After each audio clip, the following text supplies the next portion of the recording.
আসসালামু আলাইকুম বন্ধুরা। আজ আমরা দেখব পৃথিবীর সবচেয়ে ঠান্ডা জায়গা ভ্যান্টাভ্যান্ট ল্যান্ড, অ্যান্টার্কটিকা।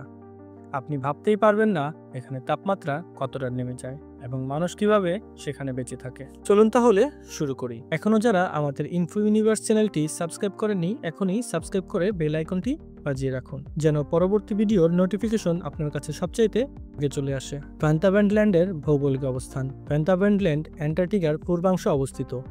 এটি প্রায় সমুদ্রপৃষ্ঠ থেকে ৩৫০০ মিটার উচ্চতায়। স্থানটি মূলত বরফের বিশাল সমুদ্র এবং প্রায় সব জায়গায় বরফে ঢাকা। এই অঞ্চলের আবহাওয়া প্রায়শই স্থির থাকে, বাতাস কম থাকে, কিন্তু তাপমাত্রা ভয়ঙ্কর ঠান্ডা। এখানকার রেকর্ড তাপমাত্রা -89.2 সেলসিয়াস, বিশ্বের সর্বনিম্ন। গ্রীষ্মকালে তাপমাত্রা হয় -30 ডিগ্রি থেকে -20 ডিগ্রি সেলসিয়াস। শীতকালে তাপমাত্রা নেমে যায় -80 ডিগ্রি সেলসিয়াসের নিচে। বাতাস খুব শক্তিশালী না হলেও বরফের গাঢ় উপস্থিতি ও তুষারঝড় অত্যন্ত বিপজ্জনক। এখানকার বরফ ও তুষার কাঠামো প্রায় 1000 থেকে 2000 মিটার ঘন। প্রতিটি বরফের স্তর আমাদের জলবায়ুর ইতিহাস বোঝায়। বিজ্ঞানীরা বরফ কোর বিশ্লেষণ করে প্রায় 80,000 বছরের পূর্বের আবহাওয়ার তথ্য পান। এখানকার পরিবেশ খুবই কঠিন, তাই স্থানীয় প্রাণীকুল সীমিত। মূলত পেঙ্গুইন, সিল ও কয়েকটি ছোট প্রজাতির মাছ আছে।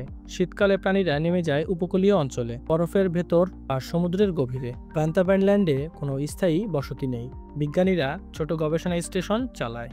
জীবনের জন্য প্রায়শই বিশেষ গরম পোশাক, অক্সিজেন মাস্ক ও হাইটেক সরঞ্জাম প্রয়োজন। গবেষণা মূলত জলবায়ু পরিবর্তন, বরফের বিশ্লেষণ, প্রাণী ও পরিবেশ নিয়ে। পৃথিবীর সবচেয়ে ঠান্ডা স্থান হওয়ার কারণে এখানে নতুন ধরনের ব্যাকটেরিয়া ও জীবাণুর আবিষ্কার হয়েছে। এই ছিল ভ্যান্টাভ্যান্ট ল্যান্ড অ্যান্টার্কটিকার বিস্ময়কর তথ্য। এখানকার ঠান্ডা বরফ এবং রহস্যময় পরিবেশ আমাদের প্রাকৃতিক শক্তি বোঝায়। আপনি কি জানতেন এমন ঠান্ডা জায়গা পৃথিবীতে আছে? কমেন্টে জানান। সাবস্ক্রাইব করুন ইনফো ইউনিভার্সকে। এমনই আরও আশ্চর্যজনক তথ্য জানতে আমাদের ইনফো ইউনিভার্স চ্যানেলটি সাবস্ক্রাইব করুন এবং পাশে থাকা বেল আইকনটি বাজিয়ে দিন। ধন্যবাদ সবাইকে।